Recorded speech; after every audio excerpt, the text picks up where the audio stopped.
muchas gracias por seguir en este evento. Gracias, de verdad. Me da mucho gusto recibir a Enrique Lamadrid. Enrique, gracias. El tema de las ciudades inteligentes, lo primero que te quiero preguntar, tenía muchas ganas de hacerlo, es esta crisis energética.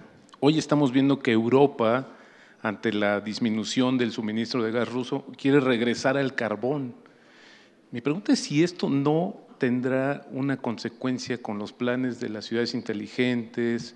¿Qué está pasando? ¿Esto afectará o no esta coyuntura, Enrique? Tú que eres un conocedor de este tema, de verdad muchas gracias por estar aquí con nosotros. Al contrario, gracias Roberto, gracias por la oportunidad. A ver, una ciudad inteligente primero no es aquella que tiene más sensores o tiene más chips o tiene más computadoras. A mi juicio es la que usa la información para tomar decisiones inteligentes.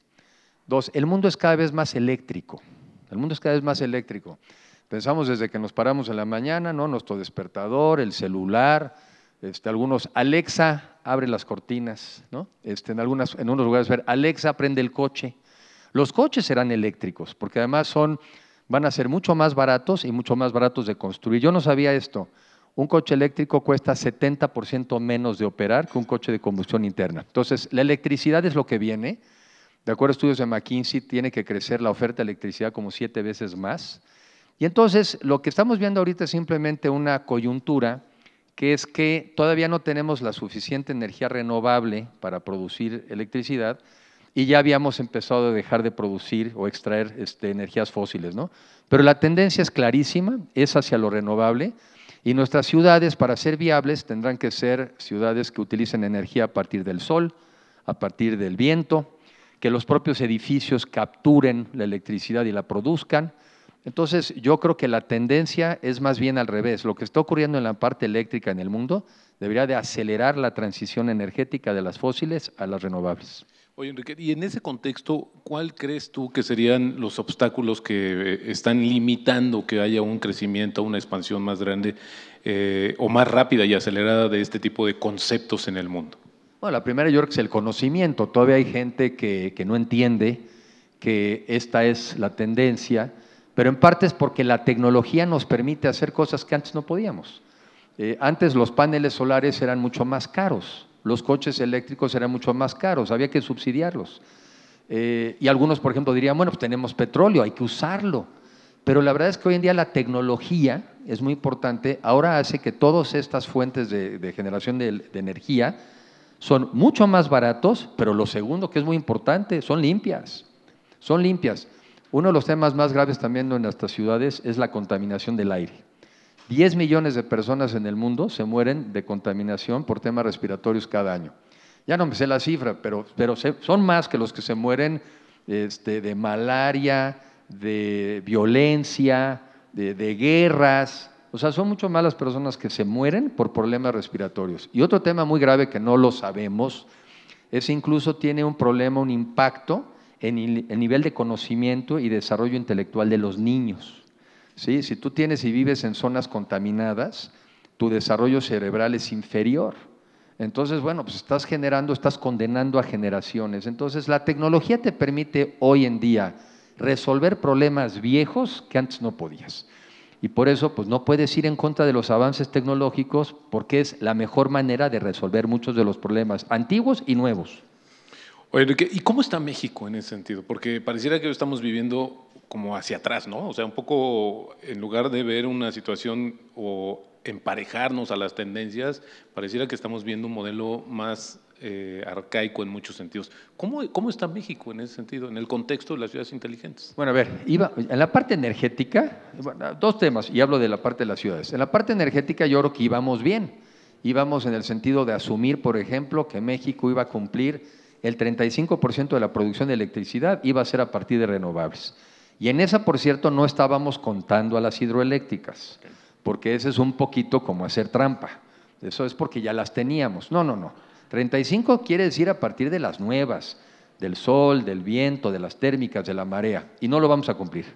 O sea, no lo vamos a cumplir porque separaron las inversiones en renovables y porque muchos de los permisos que ya estaban dados no están pudiendo operar, no están arrancando. y le seguimos apostando al petróleo y algunos dirían, pues mira, como los precios del petróleo son altos, ahí estoy, ya ves, tendríamos que habernos quedado ahí, para nada. Esta es una coyuntura de corto plazo. Ahora, en las ciudades, hay cosas que han ocurrido que son muy interesantes. Por ejemplo, en León tienen un sistema de transporte que han logrado integrar a diferentes concesionarios, los han consolidando, y tú puedes hoy en León viajar con un solo boletito y puedes moverte a través de los diferentes medios, es mucho más barato y más eficiente. Yo creo que también, por ejemplo, hay muchos lugares en Durango, ya venían avanzando en la generación de parques eólicos. A ver, la península de Baja California Sur, en Baja California Sur, tienen un problema porque como no tienen suficiente electricidad, entonces tienen que estar utilizando lo que es combustóleo para producir electricidad, pero tienen el sol y tienen el viento. Entonces, México estaba siendo uno de los países más atractivos para inversión en energías renovables. Incluso me tocó ver este tema que luego dicen que se ve muy feo, ¿no? Que estos ventiladores eléctricos se ven muy feos. Nosotros podemos exportar electricidad de manera directa al sur de los Estados Unidos, pero también la podemos exportar a través de nuestros productos. Un dato interesante, México llegó a tener el costo más bajo de producción de energía eléctrica a partir del sol, 2 centavos de dólar kilowatt hora. Y eso en un viaje que hice recientemente a Estados Unidos, nos decían es que eso ya de entrada te volvería uno de los países más atractivos para la inversión. Porque hoy en día ya hay obras, y lo sabrán los que están en los desarrollos, ya hay lugares como Querétaro, como Tijuana, como Celaya, donde ya no puedes a veces abrir un nuevo negocio porque no te garantizan que te puedan proveer electricidad. Es absurdo que eso pase en México, que necesita tanta energía y que tiene tanto potencial. Ahora, también quienes están presentes aquí, cada vez es más, diría ya más continuo escuchar todo el tema de sustentabilidad, ¿no? Desde las obras, la vivienda, en fin, ya son criterios que incluso premian los inversionistas, hay un descuento quizás cuando obtienen financiamiento, hay modelos específicamente creados para este tipo de empresas. ¿Cómo vamos ahí cuando sucede esto, Enrique, cuando hoy estamos supeditados al crecimiento de un negocio porque simplemente no hay una capacidad de abasto de energía eléctrica que parece ser es la base para cualquier negocio, sea o no sustentable en el mediano y largo plazo? Bueno, yo tengo una idea que cuando tú tratas de cambiar la opinión de alguien y no logras convencerlos, pues cambias a ese alguien, ¿no? Y ya. Oye, pues sí, es muy fácil, o sea, pues sí, ¿no? Tú haces un esfuerzo por convencer a las personas y haces un esfuerzo con argumentos, pero si no se puede, pues los cambias. Nosotros no podemos como país, por ejemplo, aceptar que tenemos 8 millones más de pobres o que tienes al 45% de la población en pobreza y que necesitas crecimiento económico y no vas a crecer porque no hay energía. Y no es porque estemos en un país nórdico con poco sol. Entonces hay cosas que son inaceptables, inaceptables. Y sí tenemos salidas, o sea, la salida en este caso es, por ejemplo, el tema de las energías renovables, pero déjame irme a otro tema muy delicado, que es el agua. Hay lugares donde ya hizo crisis, por ejemplo, hoy en Monterrey, pues yo creo que ya llevan 2 meses en una de las crisis más profundas de los últimos años. En parte tiene que ver con que son más secos estos años. El otro día alguien me dijo que es la sequía más fuerte de los últimos 1000, y dije, pues ¿cómo lo contó? Pues no llevamos, seguramente no contábamos esto hace 20 años, pero dijo 1000, ¿no? Pero la otra también tiene que ver con falta de planeación. Y ese es un enorme reto que no me queda claro cómo lo vamos a resolver, pero es que tuvo que ver eso también con que seguramente se dejaron de hacer ciertas inversiones para tomar en cuenta escenarios como estos. Tú decías que muchas empresas que hoy las premian si toman decisiones correctas. Sí, pero hoy también cada vez hay más análisis de riesgos a las empresas como consecuencia del cambio climático. Tú no sabes, por ejemplo, si la fábrica que vas a construir al lado del mar, el día de mañana, si sigue el cambio climático, se te va a inundar. O tú no sabes si las inversiones que haces en un bosque en California, pues de repente mañana desaparece porque se va a incendiar. Entonces ya existe una serie de análisis de riesgos en el mundo, los que antes no existían, pues porque estos riesgos son reales. Entonces, pues tenemos que enfrentarlos y ver cuáles de esos podemos mitigar, cuáles de esos podemos disminuir, cuáles de esos podemos evitar. Y algunos de esos, pues cómo tenemos que incluso acostumbrarnos a vivir, algunos de ellos. Por supuesto. También en el tema de ciudades inteligentes, Enrique, no es un borrón y cuenta nueva porque no se puede. O sea, no podemos rehacer las ciudades, pero sí mejorarlas. Hablabas al inicio, información, tecnología, este balance con los recursos naturales. ¿Esto es posible en México? ¿Cómo tendríamos que estar pensando hoy el desarrollo de los próximos años? Y ya no digamos 6, digamos 20, 40 años, para que este concepto en realidad, o se haga una realidad más bien en México.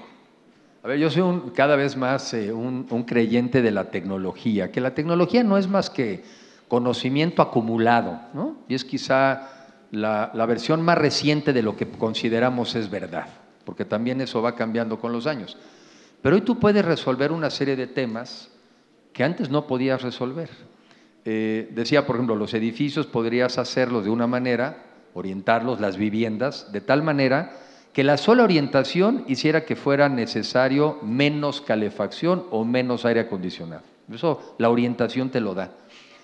Podrías, por ejemplo, estar en el campo, el 70% del agua potable en el mundo, y México no es la excepción, se utiliza en el campo. Entonces, si tú quieres que las ciudades no sufran, tienes que modernizar y tecnificar el campo, porque el 70% del agua potable se usa en el campo. Entonces yo creo que la tecnología, más que tener un pleito con los recursos humanos, los recursos naturales, nos ayudan a hacer un uso más eficiente, más eficiente. A ver, tienes el caso de Israel, ¿no? Pues que es un desierto, era un desierto. Y pues puedes ver ahí vergeles. ¿Por qué? Bueno, pues porque es riesgo por aspersión. Tú puedes ver países como Dinamarca, el 66% de la electricidad hoy en día en Dinamarca son renovables. Entonces, al revés, la tecnología bien vista es tu mejor aliado, es tu mejor aliado. Acabo de estar, por ejemplo, en Estados Unidos y vimos una empresa que está produciendo proteínas que vendrían normalmente del huevo, ¿verdad? Para temas, por ejemplo, de la panadería, para que sea más esponjoso el pan, o a veces uno no piensa estas cosas, pues para que el pan no se desintegre, ¿no? Para que quede, digamos, adherido.